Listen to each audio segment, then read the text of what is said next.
الله وبركاته.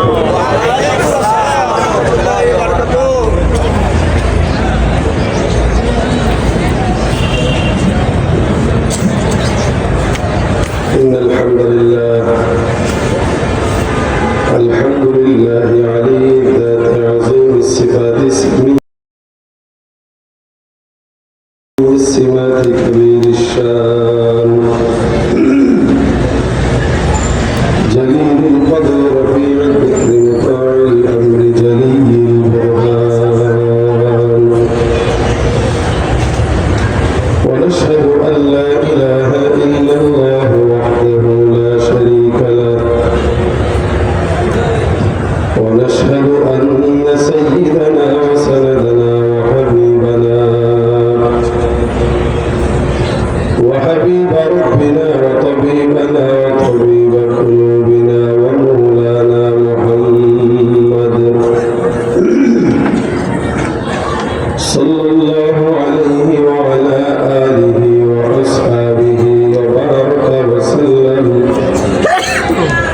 وبارك وسلم تسليما كثيرا الذي أرسله الله تعالى بالحق بشيرا ونذيرا وداعيا إلى الله بإذنه وسراجا منيرا أما بعد فأعوذ بالله من الشيطان الرجيم. بسم الله الرحمن الرحيم.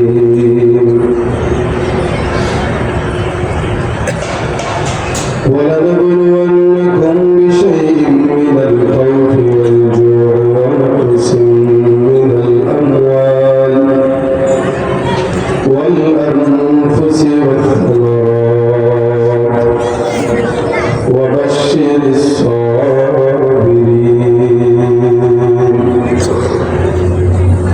الذين إذا أصابتهم مصيبة قالوا إنا لله وإنا إليه راجعون. وقال النبي صلى الله عليه وسلم اللهم آجرني في مصيبتي واخلف لي خيرا منها أو كما قال عليه الصلاة والسلام. شكر زبان كل برشد اللهم صل على محمد وعلى آل محمد كما صليت على إبراهيم وعلى آل إبراهيم إنك حميد مجيد. اللهم بارك على محمد وعلى آل محمد كما باركت على إبراهيم وعلى آل إبراهيم إنك حميد مجيد. الحمد لله. সোহাগপুর বাজার কেন্দ্রীয় মসজিদ ও মাদ্রাসাতুল তাকওয়া হাফেজ ছাত্রদের পাঠ্য প্রদান উপলক্ষে 2 দিনব্যাপী বিশাল ওয়াজ মাহফিলের প্রথম দিনের শেষ অধিবেশনে আল্লাহ পাক রব্বুল আলামিন আমাদের সকলকে আসার বসার তৌফিক দান করেছেন। কালিমাতুশ শুকর আদায় করি, সকলে জবান খুলে বলে আলহামদুলিল্লাহ। আল্লাহ পাক যদি তৌফিক এনায়েত করেন স্বল্প সময় মুখতাসার সময় কিছু আপনাদের সামনে দ্বীনি মুযাকারা করব। আল্লাহ পাকের দ্বীনি মুযাকারায় বরকত দান করুন। যা বলবো শুনবো আমার নিয়ত বলার উপর শোনার তৌফিক দান করুন। একটু জোরে বলেন আমিন। দাঁড়ানো যারা আছেন মেহেরবানি করে সবাই ভিতরে বসে যান, ভিতরে চলে আসেন, সবাই আসেন। আপনি একটু বেসটা বাড়ান, একটু রিভার বাড়ান, টোটাল আউটপুটটা বাড়ান, মনিটরগুলো বাড়ান। সবাই ভিতরে বসে যান ভাই, দাঁড়ানো ভাই না, সবাই ভিতরে আসেন সবাই। যে পাশে দাঁড়ায় রয়েছে, বসেন। জায়গা থাকতে কেন দাঁড়ায় থাকবেন? বসেন। জুতা খুলতে কষ্ট হয়, এই যে এখনো দাঁড়ায় আছে। এই যে তিনজনের ভিতরে আপনাদেরকে বলেছি, বসেন। একটু আলোচনা লাগে। আমি যতক্ষণ আছি আপনারা থাকবেন। আমি খুব বেশিক্ষণ থাকতে পারবো না এবং খুব বেশি আলোচনা করতে পারবো না, যেহেতু শারীরিকভাবে অসুস্থ। এটা আপনার আমার গলা শুনে অলরেডি বুঝে গেছে, কারণ এতটা ফাটা বাসা আমার গলা না। কিছুটা হলে তো ভালো আছে, তো আজকে একটু খারাপ, এই জন্য কথা বলতে কষ্ট হচ্ছে। মুখতাসার সময় এই ভাঙা গলা নিয়ে কথা বলবো। তবে আপনারা যদি সাহস যোগান, উৎসাহ দেন, উদ্দীপনা দেন, হয়তো এই ভাঙা গলা দিয়েও দু একটা গজলও বের হয়ে যেতে পারে। এই সামনে কয়েকজন বলছে, বাকিরা কেউ রাজি না।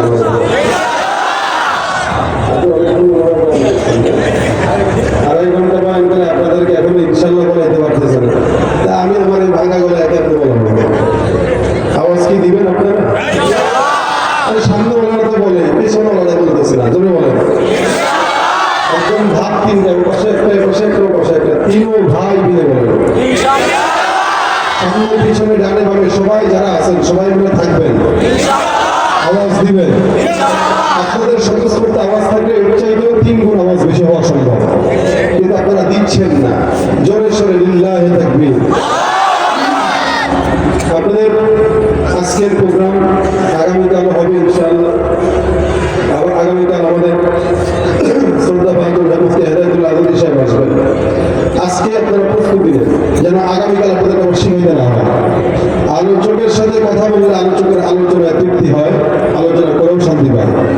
আর যদি কবরস্থানের মতো চুপচাপ নিরিবিলি নীরবতা পালন করেন, আমিও আপনাদের কাছে কথা বলে মজা পাবো না, আপনারা শুনে মজা পাবেন না।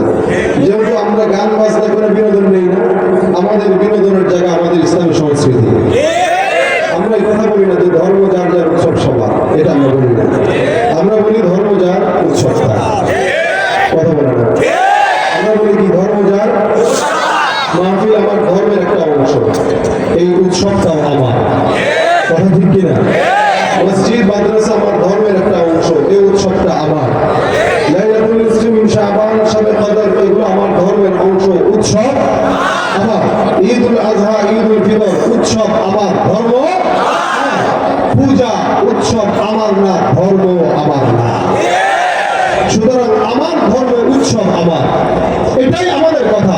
যারা এই কথা বলে ধর্ম যার যার উৎসব তার সবার, তারা কিন্তু মাহফিলে এসে উৎসব করে না, কিন্তু হিন্দুদের পূজায় যায় ঠিকই মিষ্টি বিতরণ করতে আর খাইতে যায়। এদের মতো বেহায়ার সমাজে কেউ হতে পারে না। এই জন্য আজকের মাহফিল এটা আমাদের উৎসব, যতক্ষণ থাকবো উৎসব করবো ইনশাআল্লাহ। আমাদের উৎসব আল্লাহ আল্লাহ রসুলের নামে হবে, ঠিক কিনা? নারায়ে তাকবীর, নারায়ে তাকবীর। ধর্মকে আজ পুঁজি করিয়া গাল ভরা বুলি দিয়া, কত যে ছবি খুশিতে বাতাল হাদিয়াত হবে। ধর্মকে আজ পুঁজি করিয়া গাল ভরা বুলি দিয়া, কত যে ছবি খুশিতে বাতাল হাদিয়াত হবে। ভণ্ডামির ওই শিখর তুলে সত্যের আলো জয়, ভণ্ডামির ওই শিখর তুলে সত্যের আলো জয়। বিপ্লব আমার জীবন দেয়া বসে থাকা নয়, সে কোনদিন আসবে না করো যদি, সে কোনদিন আসবে না রে, সে কোনদিন আসবে না রে করো যদি। আসবে বিজয় রক্ত আর জীবনের বিনিময়, আসবে বিজয় রক্ত আর জীবনের বিনিময়। বিপ্লব আমার জীবন দেয়া সে কোনদিন আসবে না রে করো যদি ভয়। ওই ময়দানেতে যেতে তোমাকে হবে, প্রয়োজনে সব রক্তটুকু জমিনেই ঢেলে দেবে। ওই ময়দানেতে যেতে তোমাকে হবে, প্রয়োজনে সব রক্তটুকু জমিনেই ঢেলে দেবে। তবুও তোমায় লড়তেই হবে, মানিবে না পরাজয়। তবুও তোমায় লড়তেই হবে, মানিবে না পরাজয়। বিপ্লব আমার জীবন দেয়া সে কোনদিন আসবে না রে, সে কোনদিন আসবে না রে। আসবে বিজয় রক্ত আর জীবনের বিনিময়, আসবে বিজয় রক্ত আর জীবনের বিনিময়। বিপ্লব আর জীবন দেয়া বসে থাকা নয়,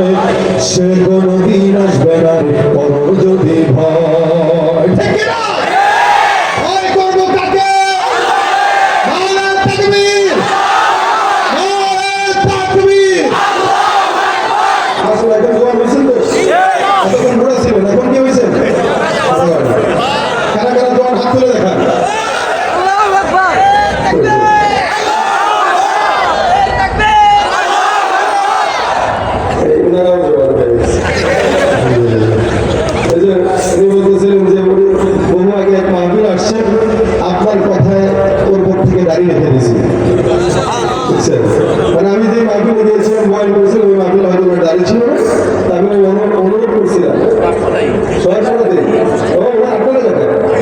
আচ্ছা মাশাআল্লাহ, তো ওই দিন থেকে উনি দাঁড়িয়ে রেখে দিয়েছে। আমার আর পুঁজি নাই ভাই, এনারা আমার পুঁজি, এনারা আমাদের পুঁজি। ইনশাআল্লাহ ওনারা, আমরা যদি না যাইতে পারি, ওনারা আমাদেরকে ধরে জান্নাতে নিয়ে যাবে ইনশাআল্লাহ, সুপারিশ করবে। কি বলেন ঠিক না? আল্লাহ ওনাদের উসিলা আমরা এটা করছিলাম, আল্লাহ বলবেন যা এই উসিলাটা মাফ করে দিলাম। আজকের ময়দান আপনারা যতবার সুবহানাল্লাহ আলহামদুলিল্লাহ বলবেন, ততবার আমিও সওয়াব পাবো, কারণ আমি আপনাদেরকে বলাচ্ছি। জোয়ান হয়ে গেছেন আপনারা, এখন জোয়ানি থাকবে শেষ পর্যন্ত। কি পর্যন্ত? কথা বলেন। যদি শেষ পর্যন্ত থাকে ওয়াজ ফাটা গলায় হবে, ফাটা গলায় দিয়ে একটা গজল হবে। আর যদি চুপচাপ থাকেন, আমার খুব কষ্ট হবে কথা বলতে, আমিও চুপচাপ হয়ে যাবো। কারণ আপনারা কি চুপ থাকবেন না কথা বলবেন? জওয়ানরা যারা হাত তুলেছেন, এখানে মুরব্বীরাও হাত তুলেছে, যেগুলো 2 নম্বরে হয়েছে, মোটামুটি আবার হোক। দেখবো আজকের মজমায় জওয়ান বেশি নাকি মুরব্বীরা বেশি।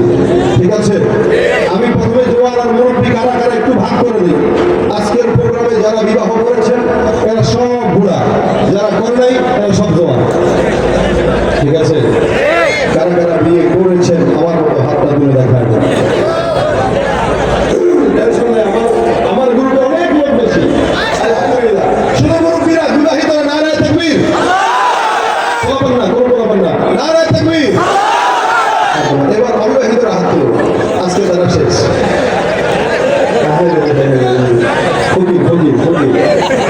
তবে হ্যাঁ, আমি বিশ্বাস করি জওয়ানদের হাত আমাদের চেয়ে বেশি হওয়া সম্ভব। কথা কি ঠিক? গলাটা কেসে না আওয়াজি। লিল্লাহি তাকবীর, লিল্লাহি তাকবীর। এই জওয়ান আর বুড়াদের আওয়াজ মিলে আজকে মাহফিল ইনশাআল্লাহ আমরা আকাশ বাতাস কাঁপিয়ে দেব ইনশাআল্লাহ। আল্লাহ আমাদের তৌফিক দান করুন। আল্লাহ পাক আমাদেরকে ইনসান বানিয়েছেন, ইনসান হিসেবে, মানুষ হিসেবে। আল্লাহ পাক প্রত্যেকটা মানুষকে কম আর বেশ মুসিবত দেন। কি বলেন? মাইকের সাউন্ড ভালো করো, ওনারা বলতেছে মাইকের সাউন্ডটা ভালো করো। আপনারা সবাই মিলে বললেন না আমার বেশি কষ্ট হচ্ছে, কিন্তু বলতে গেলে সময় নষ্ট হবে, এই কারণে কিছু বলতেছি না, মেনে নিচ্ছি। এখন কিন্তু ওনারাও শুনতেছে, একটু সুন্দর করে আপনি হরেন করে বাড়ান, এই মাঝখানে যদি হরেন আছে হরেনগুলো বাড়ান। আর বক্স রাখছেন কোথায়? বড় বক্স রাখছেন কোথায়? ওই সাইডে একটা করে বক্স আছে, বড়গুলো একটা করে আছে, কালকে আরো 2টা করে আছে। কমিটির হয়তো 2,000 টাকা খরচ বাড়তি হবে, এটা আপনার ইজ্জত আছে, বুঝলেন? কারণ মাঠটা অনেক বড়, তো অনেক বড় মাঠে 2টা বক্স কিচ্ছু হয় না, কারণ ওনারা বলতেছেন মাইক আওয়াজ বাড়ান। আপনি ওই বক্স 2টার আওয়াজ বাড়ান, যা পেশা রাস্তা আমার উপর দিয়ে যান, তাদের জমি করে না যান। আমি ওরা আমার পরে সব আমি মেনে গেছি, বাড়ান আওয়াজ, বাড়ান বাড়ান বাড়ান। এখন গলার অবস্থা খুব বাজে। এরপরে আজকে কি হয় আল্লাহ একটু সুন্দর করো, একটু রিভার দেন সামনে, টোটাল আউটপুটটা বাড়ান, টোটাল আউটপুট একটু রিভার দেন। তো ভাই আমি যে কথা বলছিলাম, কথা হলো প্রত্যেকটা ইমানদার বান্দা, ইমানদার হোক বেঈমান হোক, আল্লাহ পাক মুসিবত প্রত্যেকটা মানুষের উপরেই দেন। এখানে কে আছে এরকম যে কথা বলবেন যে আমার জিন্দগিতে কোনো মুসিবত নেই? আসলে কি অর্ডার? এখানে যারা বসে আছে অনেকে নেতৃস্থানীয় লোকরা আছে, ব্যবসায়ীরা আছে, জিজ্ঞাসা করেন তো আপনাদের সামনে বেশি ফেরা আছে। এমপি মহোদয়, আরে ভাই কি যে ফেরা, ঘুম হয় না, অথচ রাস্তার একটা কারণ তার বউরে জড়াই ধরে যেমন ঘুমায়, ঘুমে দাম আছে কিন্তু এমপি সাহেবের ঘুম হয় না। থাইল্যান্ডের ভিসা করে 1 সপ্তাহের জন্য ঘুমাইতে যাবে, বড়ি খেয়েও ঘুমাইতে পারে না। মুসিবত তার বেশি, যে যত বেশি বড়, যত ধনী, যত পাওয়ারওয়ালা, মুসিবত যে যত গরিব, মুসিবত তত কম আছে। যার যার জায়গায় থেকে প্রত্যেকের কম আর বেশি মুসিবত আছে, কেউ বলতে পারবে না। মুসিবত আল্লাহ পাকের তরফ থেকে হয়, আল্লাহ পাক দেন নিয়ামত, আল্লাহ পাক দেন মুসিবত, আল্লাহ পাক নিয়ামতের বিনিময়ে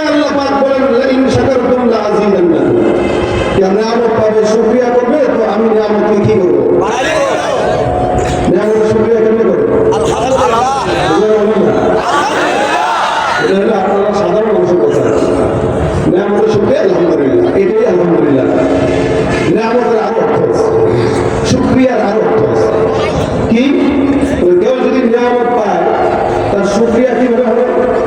মনে করেন হাত, এটা দিয়েছেন কে? আল্লাহ। এই হাত আল্লাহ পাকের নিয়ামত, পা আল্লাহ পাকের নিয়ামত, জিহ্বা আল্লাহ পাকের নিয়ামত, চোখ আল্লাহ পাকের নিয়ামত।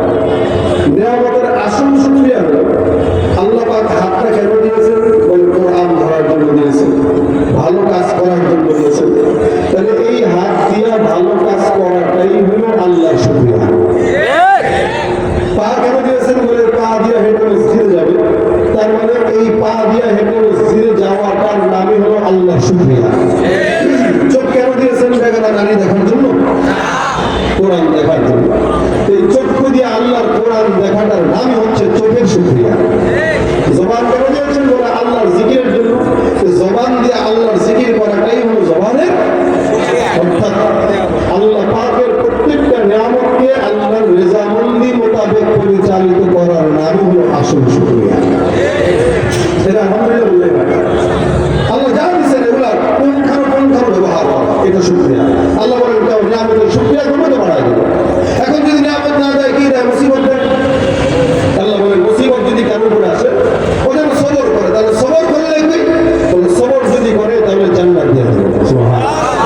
নিয়ামত পায় শুকরিয়া করলে নিয়ামত বাড়াই দেব, মুসিবত পেয়ে সবর করলে জান্নাত। তার মানে শুকরিয়া করলেও জান্নাত, সবর করলেও একটা ইমানদারের কোনো কিছুতেই লস নেই। ইমানদারের কোনো কিছুতেই লস নেই, প্রত্যেকটা জিনিস না। আল্লাহ পাক কখনো মুসিবত দিয়ে বান্দাকে পরীক্ষা করে তারপরে জান্নাত দেয়, আবার কখনো নিয়ামত দেয়, নিয়ামত দিয়ে দেখে বান্দা এটাকে ঠিক মতো আদায় করে কিনা, তারপরে জান্নাত দেয়। এই জন্য এক সাহাবী যুদ্ধের ময়দানে গিয়েছেন, খুব বুঝেন, যাওয়ার পরে যুদ্ধের ময়দানে চোখ একটা উঠে গেছে, জিহাদ করতে করতে তীর লাগছে। তীর লেগে যে চক্ষুটা পড়ে গেছে জমিনে, তো সাহাবী এটা রবের সাথে হয়তো ঝুলন্ত ছিল, তো ওইটা হাতের ভিতরে নিয়ে গেছে। একটু কল্পনা করেন, একটা মানুষের চোখ নাই, চোখ খুলে গেছে, ওই চক্ষুটাকে হাতে গেছে। চোখটাকে হাতে নেওয়ার পরে নবী করিম সাল্লাল্লাহু আলাইহি ওয়াসাল্লামের কাছে আসছে, এসে ডাক দিয়ে বলেন, ইয়া রাসূলুল্লাহ, যুদ্ধের ময়দানে আমার চোখ এটা খুলে পড়েছে, হুজুর আপনি মেহেরবানি করে দয়া করে চোখটা আমার এই জায়গায় আগের মতো লাগাই দেন। সুবহানাল্লাহ। কারণ বলতেছে, কাকে বলতেছে? নবীকে বলতেছে। তার মানে নবী লাগাই দেওয়ার মালিক না, নবী একটু দোয়া করে দিয়ে দিবে, বাকিটা করবেন কে? তবেই উম্মত। নবী ছিলেন উম্মতের ডাক্তার। সাহাবী এসে সুন্দর করে নবীর কাছে চক্ষুটা পেশ করলেন, ইয়া রাসূলুল্লাহ, আমার চক্ষুটা আমার এই জায়গায় লাগাই দেন। নবী করিম সাল্লাল্লাহু আলাইহি ওয়াসাল্লাম ডাক দিয়ে বলেন, এ সাহাবায়ে কিরাম, তোমরা দেখো আল্লাহর বান্দাটা যুদ্ধের ময়দানে চোখ হারায় আমার কাছে আসছে। আল্লাহ নবী সাহাবীর বলেন, ভাই রে, তুই চক্ষুটা হারাইছিস, আল্লাহর কাছে সবর কর, এই চোখের বিনিময়ে মাওলা তোকে জান্নাত দান করে দিবে। সাহাবী কিন্তু একটু উল্টা সাহাবী, যার কারণে ডাক দিয়ে বলে, ইয়া রাসূলুল্লাহ, আল্লাহ পাক রব্বুল আলামিনের কাছে জান্নাতের অভাব পড়ে নাই যে আমার চোখের বিনিময়ে আল্লাহ জান্নাত দেওয়া লাগবে। সুবহানাল্লাহ। কথাটা কি দেখেন, আল্লাহ রাসূল আমার মাওলার কাছে আমার জান্নাত দেওয়ার জন্য চক্ষু নিয়ে জান্নাত দেওয়া লাগবে, এরকম অভাব আল্লাহর জান্নাতের হয় নাই। আমি আপনার কাছে বলি, আমার চোখ দরকার, আমার চোখ দরকার, আল্লাহর জান্নাত দরকার। আল্লাহ পাক রব্বুল আলামিনের হাবিব সাল্লাল্লাহু আলাইহি ওয়াসাল্লাম সাহাবীকে ডাক দিয়ে বলে, সাহাবী, চক্ষু যদিও দরকার, জান্নাত যদিও দরকার, দাও তোমার চোখটা, আমি আল্লাহর নবী তোমার এই জায়গাটায় বসাই দিই। পয়গম্বর চক্ষু নিলেন, সুন্দর করে হাত মোবারক দিয়া সাহাবীর আগের জায়গায় লাগায় দেন। সাহাবী বলেন, আল্লাহর কসম করে বলছি, আমার ডান পাশের চোখ থেকে অপর পাশের চোখের স্মৃতি আল্লাহ পাক রব্বুল আলামিন আগের তুলনায় 10 গুণ বৃদ্ধি করে দিয়েছে। নবী আমার দোয়া করে দিয়েছেন, মালিক, এই বান্দার চক্ষুটা যুদ্ধের ময়দান থেকে হারা আমি পয়গম্বরের কাছে নিয়ে আসলো, হে আল্লাহ, মেহেরবানি করে বান্দার চোখের মধ্যে তুমি জ্যোতি দিয়ে দাও। সাহাবী ডাক দিয়ে বলে, ইয়া রাসূলুল্লাহ, যে চক্ষু থাকবে কিন্তু জমিনের মধ্যে আপনাকে দেখতে পারবো না, আল্লাহর নবী এই জমিন আমার দুনিয়ার জমিনে দরকার নাই, যার কারণে আমি আপনার কাছে নিয়োগ করলাম, আর কোনো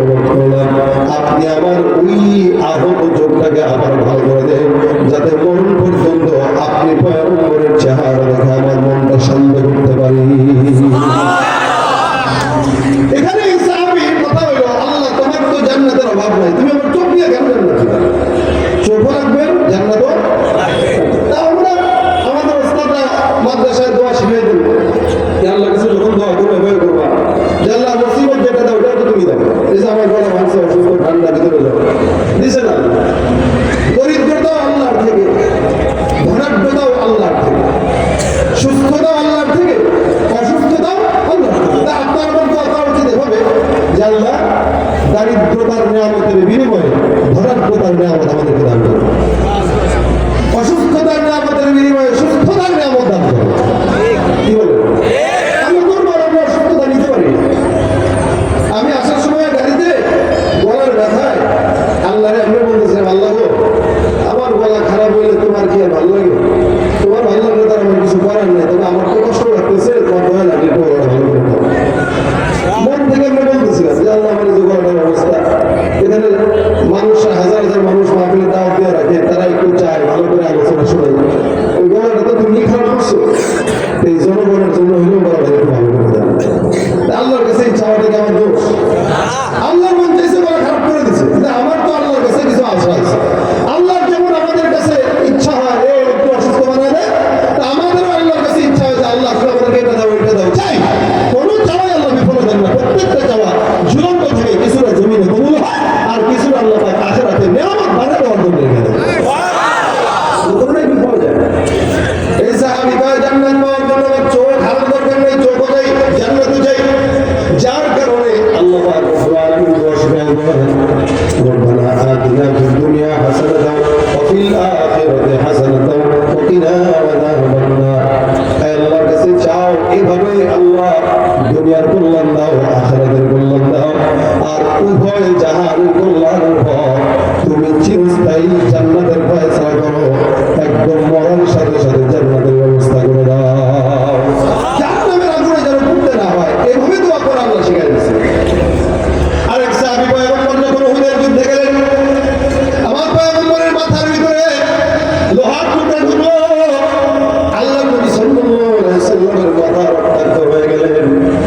সাহাবী একজন দূর থেকে এসে পয়গম্বরকে জড়ায় ধরে আল্লাহ নবী লোহার টুকরার ভিতরে কামড় দিয়ে খোলার জন্য চেষ্টা করলেন। সাহাবী আবার জোরে জোরে টান দেয়, লোহার টুকরা খুলে না, সাহাবীর দাঁত খুলে গেল। আরেক সাহাবী ডাক দিয়ে বলে, ভাই তুমি তো পয়গম্বরের মাথার টুকরা থেকে লোহার টুকরা খুলতে পারবে না, তুমি আমাকে দাও, তোমার দাঁত শহীদ হয়ে গেছে, আমি পয়গম্বরের মাথার থেকে লোহার টুকরাটা একটু টান দিয়ে খুলে দিন।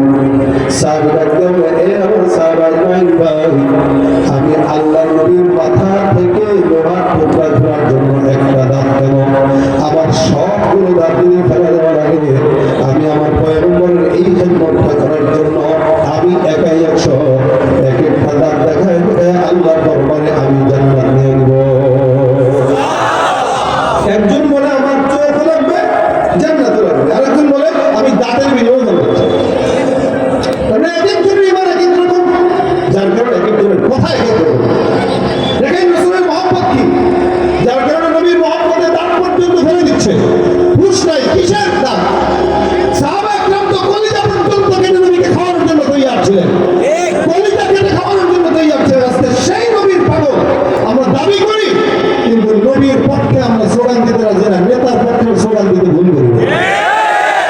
নেতার পিছনে তোমরা জিন্দেগি বরবাদ করলাম। এত জাহেল এই বাংলাদেশের জনগণ। ছাগলেরও দাম আছে, গরুরও দাম আছে, মুরগির দাম আছে। কোরবানির সময় একটা ছাগল খরিদ করা হয় 10,000 টাকা দিয়া, মুরগি খরিদ করা হয় 500 টাকা দিয়া, 1,000 টাকা দিয়া, কিন্তু নির্বাচনের সময় এই জনগণকে 200 টাকা 100 টাকা দিয়ে কিনা যায়। অথচ আল্লাহ পাক এদেরকে সবচাইতে দাবি বানিয়েছে। এই জন্য জানটাকে নবীর জন্য কবুল করেন, নবীর জন্য তৈয়ার করেন, যে আপনাকে যেন কেউ টাকা দিয়ে কিনতে না পারে, কারণ আপনাকে আমাকে আল্লাহ পাক জান্নাতের বিনিময়ে খরিদ করে ফেলেছেন। কিসের বিনিময়ে বলেন? জান্নাতের বিনিময়ে আল্লাহ খরিদ করে ফেলেছেন। কিয়ামত পর্যন্ত এক জিনিস দ্বিতীয়বার বিক্রি করা জায়েজ নেই। আমার কাছে বিক্রি করছেন, আমার একজনের কাছে করছেন, জায়েজ? জায়েজ? আমাদের দেশে এরকম বাটপার কিছু মানুষ আছে, জায়গা এক জায়গায় না, 14 জায়গায় বিক্রি করে, একই জায়গায়। ঢাকা শহরে একই ফ্ল্যাট 5 জায়গায় বিক্রি করতেছে, জায়েজ নাই। সুতরাং যেই ইমানদার এক জান আল্লাহর কাছে দিয়ে দিয়েছে, আবার অন্যের কাছে দেয়, ওই লোক আল্লাহর সঙ্গে নাজায়েজ হারাম কাজ করবে। এই জন্য যতদিন হায়াত আছে আল্লাহ আল্লাহ রাসূলের জন্য জান কুরবান করবো। রাজি আছি ইনশাআল্লাহ? রাজি আছি ইনশাআল্লাহ? নবীর বিরুদ্ধে যারা থাকবে আমরা তাদের বিরুদ্ধে, এমনকি আগামীকাল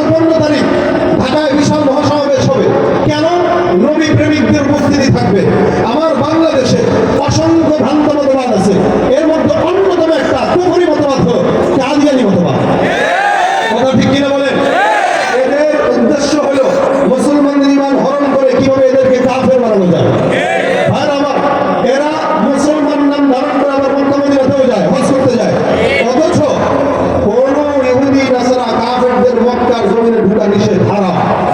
আল্লাহ বলেছেন ইন্নামাল মুশরিকুনা নাজাস ফালা ইয়াকরবুল মাসজিদাল হারাম বা'দা আমিহিম হাদা। এরা যেন হারামে না ঢুকে, কেন? এরা মুশরিক, এরা কাফের, যারা ইসলাম থেকে খারিজ হয়, এদের হারাম শরীফে ঢোকা নিষিদ্ধ। এই কাদিয়ানি বাচ্চারা মুসলমান নাম ধারণ করে আল্লাহ আল্লাহ নবীর ঘরে যায়। মনে রাখবেন, ওরা কখনো আমার নবীকে শেষ নবী মানে না। ওরা মানে মির্জা গোলাম আহমদ কাদিয়ানিকে শেষ নবী। যে আমার নবীর নবুয়তি জাদু নিয়ে টানাটানি করে, তারা মুসলমান হতে পারে না, তারা কাফের। এদেশে ইহুদি থাকবে, নাসারা থাকবে, খ্রিস্টান থাকবে, বেঈমান থাকবে, সবাই সবার পরিচয় থাকবে। কাদিয়ানিরাও থাকবে, মুসলমান পরিচয় নাই, কাফের পরিচয়। ঠিক কি না? কাদিয়ানিরা কি?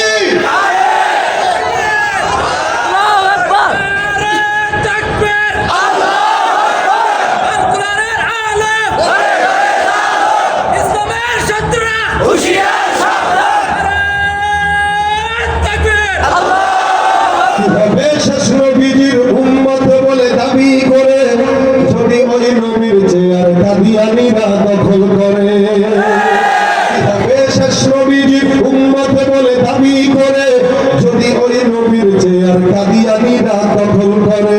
নবীজির জন্য যদি রক্তের বহে নদী, নবীজির জন্য যদি রক্তের বহে নদী, তবুও হটবো না এই দাবি থেকে।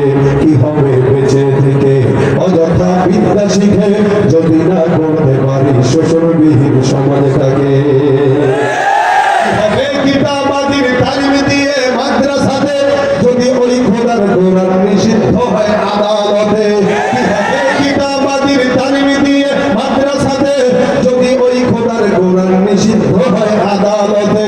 কাফনের কাপড় মাথায় ময়দানে আয় ছুটে কাফনের কাপড় মাথায় ময়দানে আয় ছুটে আয়, বিলিয়ে দে না তোদের জীবনটাকে। কি হবে বেঁচে থেকে অযথা বিদ্যা শিখে যদি না করতে পারি শোষণবিহীন সমাজটাকে? নবীর পরে কোন নবী? এই কথা যারা মানে না তারা কি? এদেশে যেরকম ইসরায়েলি পণ্য বয়কট করেছে, কাদিয়ানীদের পণ্য বয়কট করাই মানে নবী। আল্লাহ পাক আমাদের বোঝার তৌফিক দান করুন। আর আমার রাসূলের প্রেমে সাহাবা একরাম দন্দাল শহীদ করতেন, রাসূলের প্রেমে সাহাবা একরাম চক্ষু শহীদ করতেন। আর আমরা এই জামানায় রাসূলের প্রেমে পশম ছিঁড়তে পারি না, দাঁড়িয়ে রাখতে পারি না। পশম ছিঁড়তে কি করবো? যেটা রাখার ওটাই তো রাখি না, কাটবো কি আবার?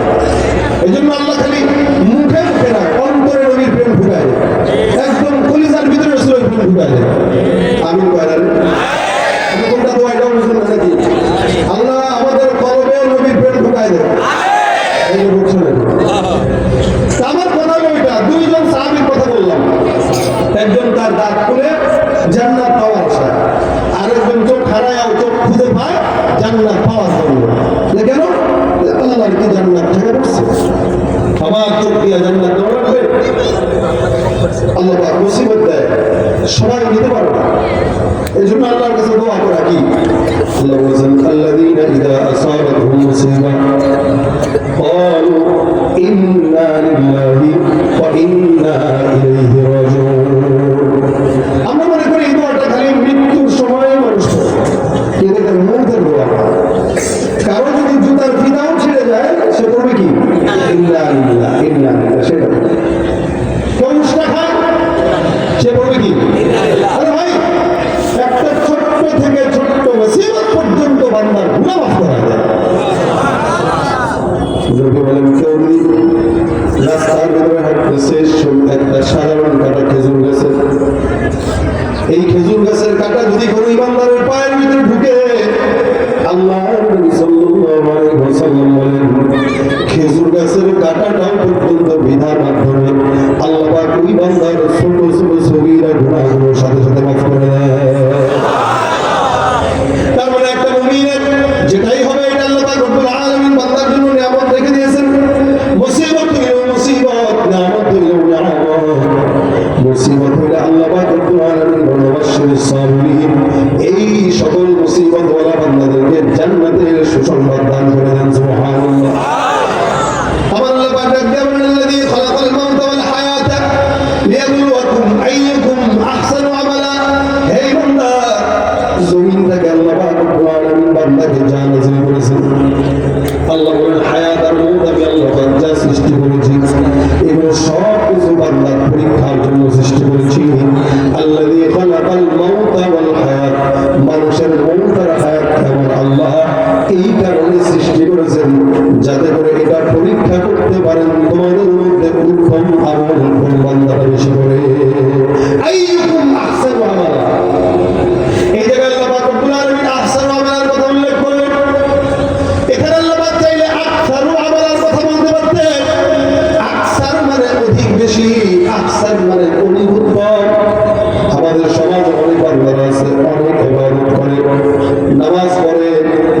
পুরস্কার করে, লক্ষ লক্ষ টাকা দান করে, কিন্তু ইখলাস না থাকার কারণে কোটি কোটি টাকা দান করার কারণেও বান্দার কোনো ফায়দা হয় না।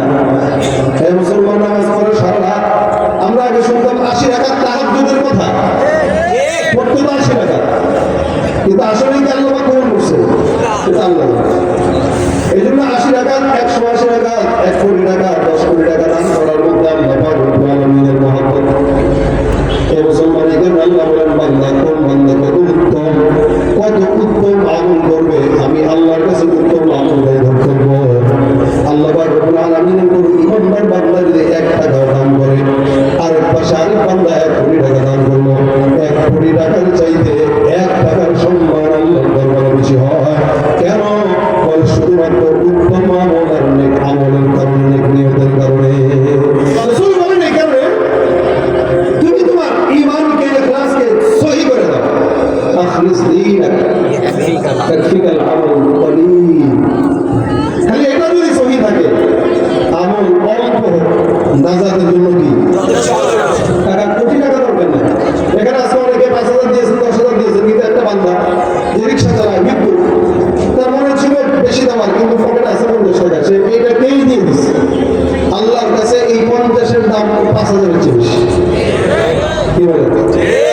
আল্লাহ পাক মানুষের সামর্থ্য দেখে, চেষ্টা দেখে, চেষ্টা, আধিক্যতা দেখে না। বন্ধু আধিক্যতা দিয়ে অনেক বড়াই করে। কারণ আমাদের দেশে মাহফিলে যারা 1 লক্ষ টাকা দেয়, এরকম মানুষকে দাওয়াত দেওয়া হয় শুধুমাত্র তার টাকার সম্মানের কারণে। কিন্তু এই সমাজে অনেক মুখলিস মানুষ যারা টাকা দিতে পারে না, কিন্তু মুখলিস, এদেরকে কেউ ধুইয়াও দেখে না, সালামও দেয় না। কিন্তু আল্লাহর কাছে 1 লাখ টাকা দেওয়ার চাইতে ওই রিক্সাওয়ালা 10 টাকা দেওয়ার দাম বেশি। ভাই, যদি আমল টাকা পয়সার কারণে মানুষ জান্নাতে যাইতো, তাহলে আবু জাহেল আবুল আহাব আগে জান্নাতে যেত। সৌন্দর্যের কারণে জান্নাতে গেলে আবুল আহাব আগে যেত। আর কালো চামড়ার কারণে জাহান্নামে যাওয়া লাগলে বেলালের আগে জাহান্নামে যেতে হবে। কি বলেন, ঠিক না? সাদার কারণে যদি মানুষ জান্নাতে যেত, আগে বিচার করত। কথা বলে না, ঠিক না? তো সাদার কারণে মানুষ জান্নাতে যায়, কথা বলা যায়। ইন্নাল্লাহা লা ইয়ানজুরু ইলা সুওয়ারিকুম ওয়া আমওয়ালিকুম ওয়ালাকিন ইয়ানজুরু ইলা কুলুবিকুম ওয়া আ'মালিকুম। এই বান্দা, হাদিসে কুদসির ভিতরে আল্লাহ নবী সাল্লাল্লাহু আলাইহি ওয়াসাল্লাম বলেন, একটা বান্দা, এই বান্দাটার চেহারা আমার আল্লাহ দেখে না। একটা বান্দা, এই বান্দাটার জাসাদ আল্লাহ দেখে না। একটা ইমানদার বান্দা আল্লাহ পাক সৌন্দর্য দেখে না, সম্পদ দেখে না, হাসাব নাসাব দেখে না। আমার আল্লাহ দেখে ইমানদার বান্দা কালো হইলেও বান্দার কলব পরিচ্ছন্ন আছে কিনা, সুবহানাল্লাহ।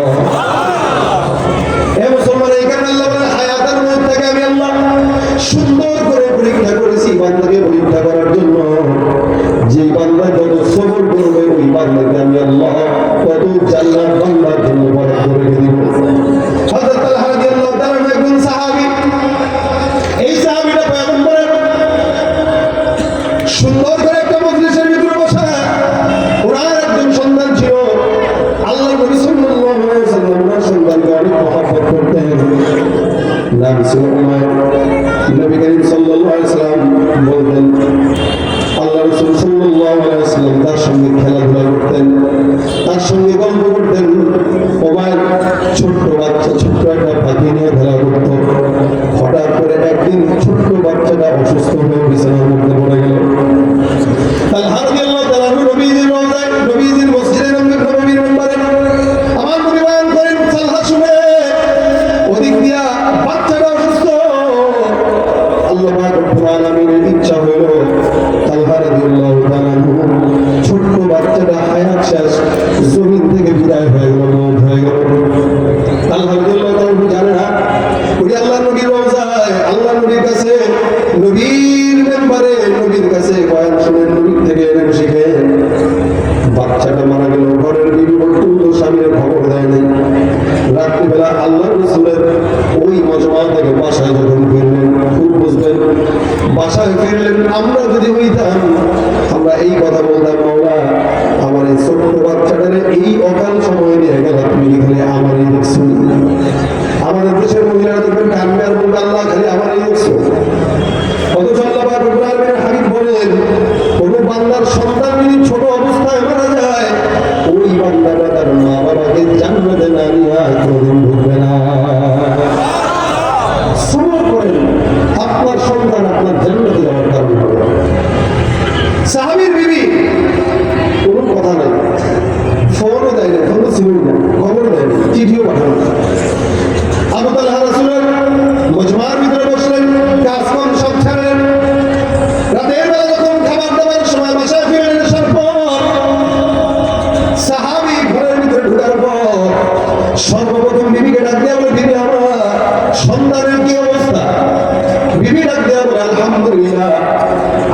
চাইতে পরিপূর্ণরূপে শান্ত। সুবহানাল্লাহ। কি বলছেন? আগের চাইতে পরিপূর্ণরূপে শান্ত। হিকমত হারাইছেন কি দেখেন, কোন বান্দা যখন আল্লাহর কাছে চলে যায় বলেন তো শান্ত থাকে না অশান্ত থাকে? স্বাভাবিক। আল্লাহর কাছে ছাড়া ভাই দুনিয়াতে শান্তি নেই। যে মাওলার কাছে চলে গেছে ওই শান্তি নেই। কি কথা ঠিক না? কারণ মাওলা বান্দার উপরে জুলুম করে না, দুনিয়াতে থাকবেন বান্দা বান্দার উপরে জুলুম করবে। মাওলার কাছে যাবেন আল্লাহ জুলুম করবে না, বরং আপনার জন্য আল্লাহ দয়া করে জান্নাতের বিছানা বিছাবে। বিবি ডাক দিয়া বলে, স্বামী সন্তান এখন আগের চেয়ে পরিপূর্ণ শান্ত, পরিপূর্ণ।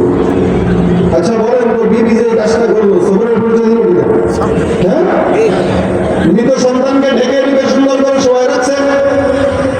স্বামী দূর থেকে একটু তাকায় দেখলো, সুন্দর করে শোয়া, যার কারণে আবু তালহা রাদিয়াল্লাহু তাআলা খাবার খাইলেন। বিবি বলেন, আমি স্বামীর সঙ্গে শুইলাম, রাত্রিবেলা স্বামী আমার সঙ্গে সহবাস করলো, গোসল করলো।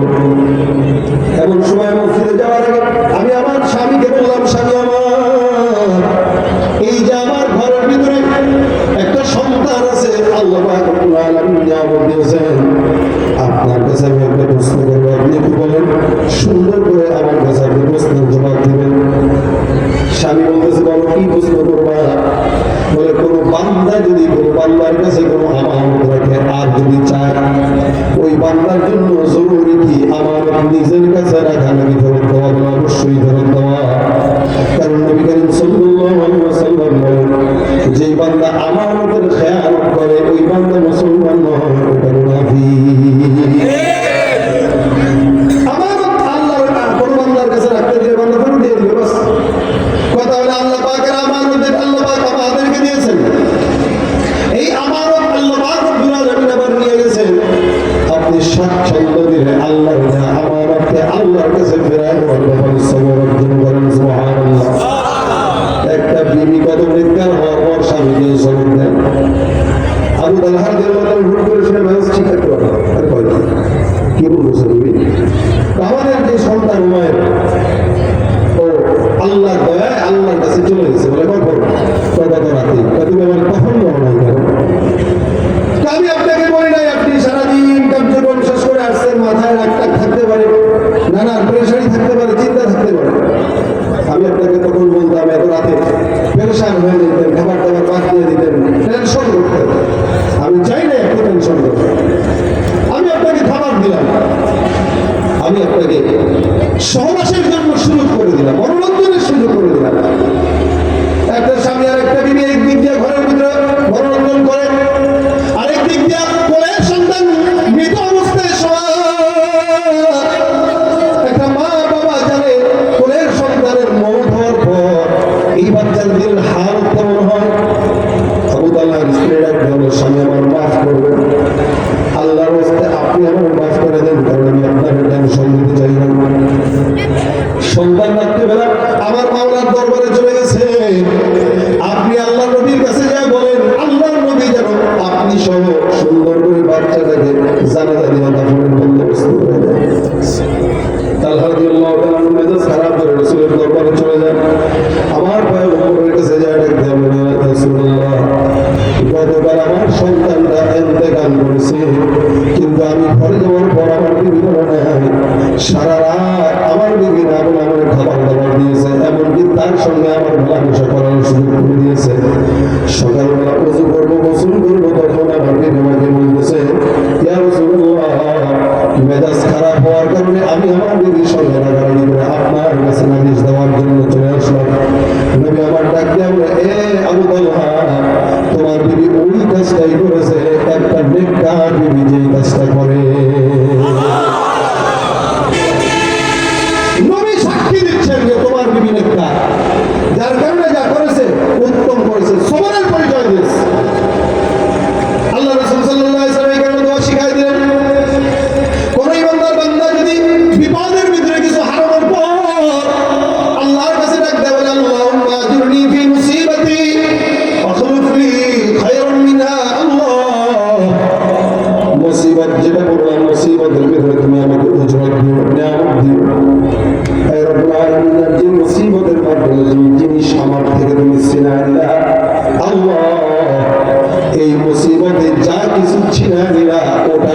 চাইতেও উত্তম জিনিস মাওলা তুমি দান করে দাও।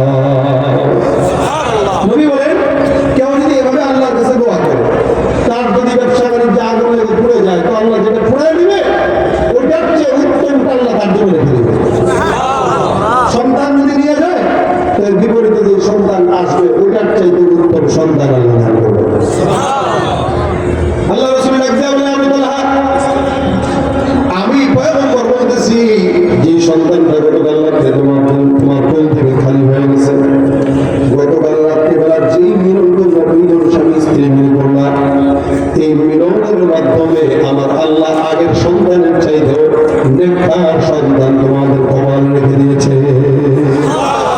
আজকের রাতের মিলনে যে সন্তান আসবে, আগের সন্তানের চাইতে অনেক উত্তম সন্তান হবে। সুবহানাল্লাহ।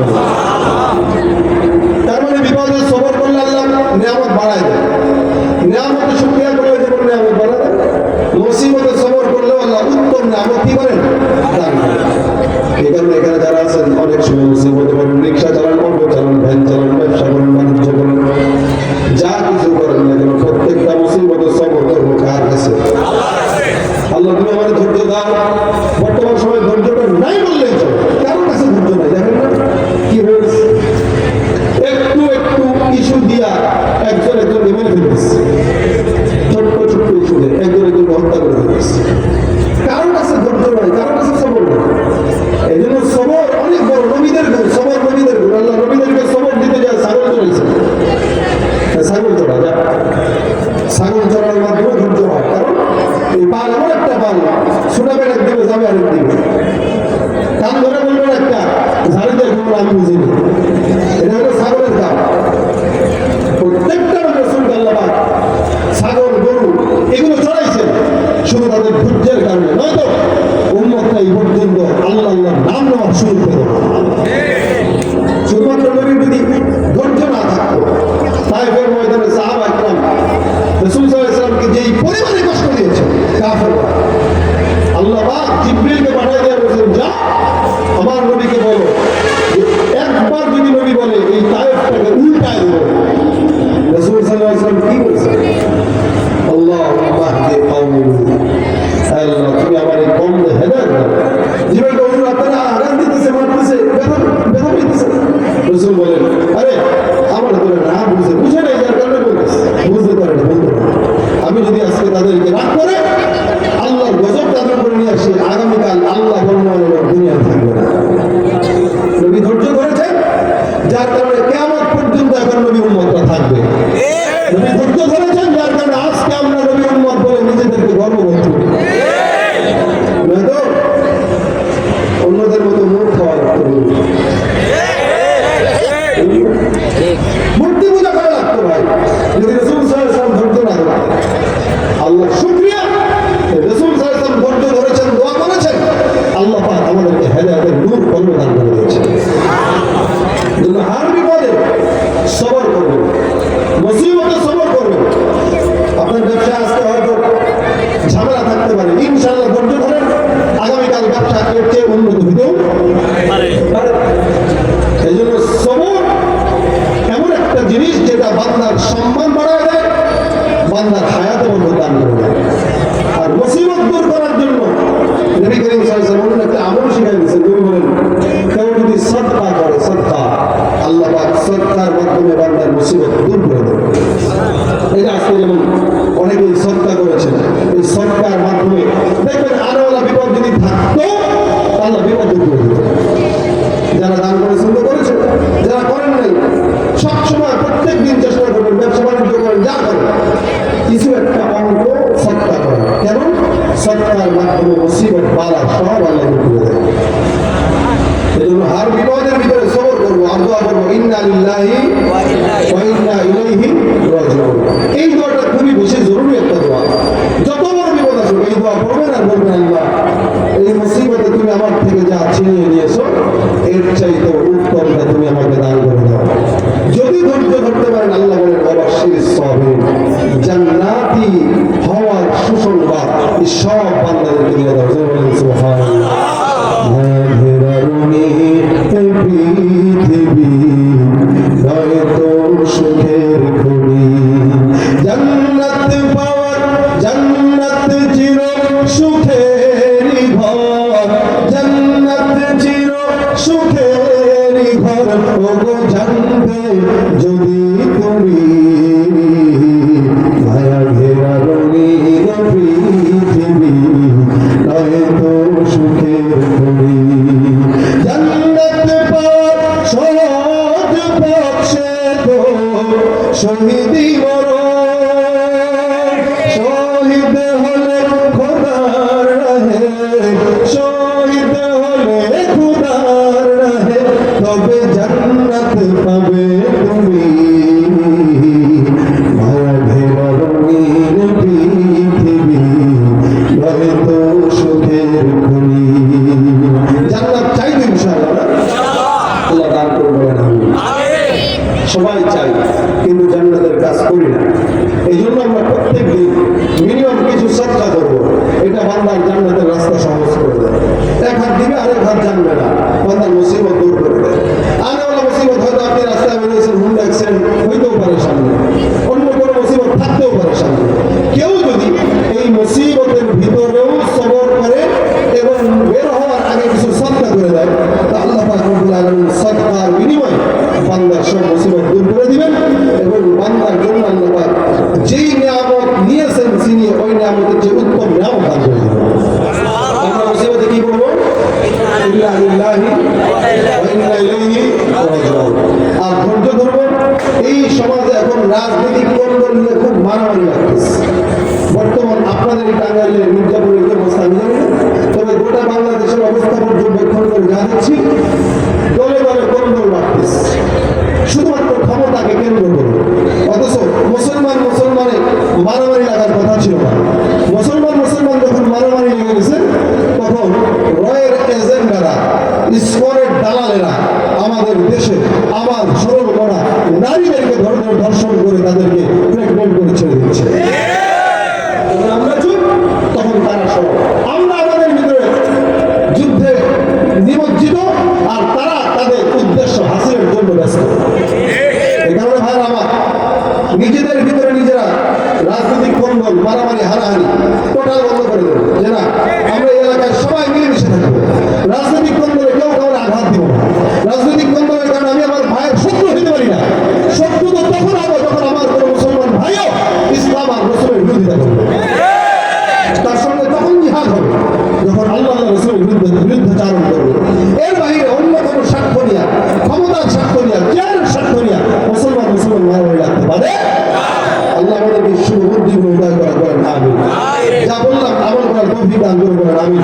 এই জন্য খুব সবর রাখবেন। রাস্তাঘাটে কেউ আপনার সঙ্গে চোখ রাগাইলে আল্লাহ রসুল মাফ করে দেবেন। রাগা, চোখ রাগা। কেউ আপনাকে কোনো কথা বললেও আল্লাহ রসুল মাফ করে দেবেন। দেখুন, আপনি একটু বললেই না ঝগড়া লাগবে, আপনারা বলে তার ঝগড়া লাগবে। কেউ ইচ্ছা করে আপনার এই সময় করবেন, সে আগে একটু আপনার কথা দিবে, আপনি তারপরে তারা একটু কথা দিবেন, 1 2 3 দিন এভাবে করে বাস লাগে ঝগড়া। এখন কেউ আপনাকে মানলো, আপনি চুপ থাকলেন, তাহলে আর ঝগড়া লাগবে। এই জন্য প্রত্যেকের জায়গায় সবর আদায় করবেন, সবরের শিক্ষা নেন, দেখবেন সমাজ সুন্দর হয়ে যাবে। আল্লাহ পাক রব্বুল আলামিন সমাজে বরকত দিবেন, রহমত দিবেন। প্রত্যেকটা ইমানদার বান্দারা মিলেমিশে থাকতে পারবে। এই জন্য আল্লাহ পাক আমাদের সকলকে মিলেমিশে থাকার তৌফিক দান করেন, সবর আদায় করার তৌফিক দান করে বলেন আমিন। আমি খুব কষ্ট করে আপনাদের সামনে আজকে কথা বলছি, যেটা বলার ভাষায় বোঝার মতো না। আমার কি অবস্থায় কথা বলছি আল্লাহ জানে। আমি গতকাল আদিকে সাথে বলেছি যে আমি অসুস্থ, খুব বেশি কথা একটা বলতে পারবো না, আমার অবস্থা ভালো না। এরপর আল্লাহ তৌফিক দান করেছেন, কিছুক্ষণ কথা আপনাদের সামনে বললাম। আর বিশেষ সম্ভব আজকের প্রোগ্রাম, আজকের প্রথম দিন, আগামীকাল ইনশাআল্লাহ মুফতি হেদায়েতুল্লাহ আজাদী সাহেব আসবেন এবং আপনাদেরকে ওয়াজ কারিবা ইনশাআল্লাহ শোনা যাবে। শেষের দিন ইনশাআল্লাহ আপনারা আসবেন যখন, ডানে বাইরে আপনাদের আরো কিছু বন্ধু বান্ধব নিয়েও আসবেন। ঠিক আছে? মাঠটা যেন ভরপুর হয়ে যায়, কানায় যেন পেট উঠায় দেওয়া লাগে। এইভাবে আগামীকালের প্রোগ্রামটাকে সফল করবেন, পারবেন ইনশাআল্লাহ। আমার আজকের দুর্বলতা ইনশাআল্লাহ আগামীকাল আজাদী সাহেব কাটায় দেবেন। আবার যদি আল্লাহ পাক রব্বুল আলামিন কখনো হায়াত রাখেন, ইনশাআল্লাহ কথা বলতে পারবো। আজকে যা বলেছি এতক্ষণ পর্যন্ত সবাই মিলে আওয়াজ দিয়ে আমার সঙ্গে লাস্টে একটা গজল হবে। আপনাদের না করলে আমার তো আল্লাহ আলহামদুলিল্লাহ। হ্যাঁ, আমি বেশিক্ষণ বলতে পারবো না। অনেক ভাইরা আমাদেরকে বলে আমরা গজল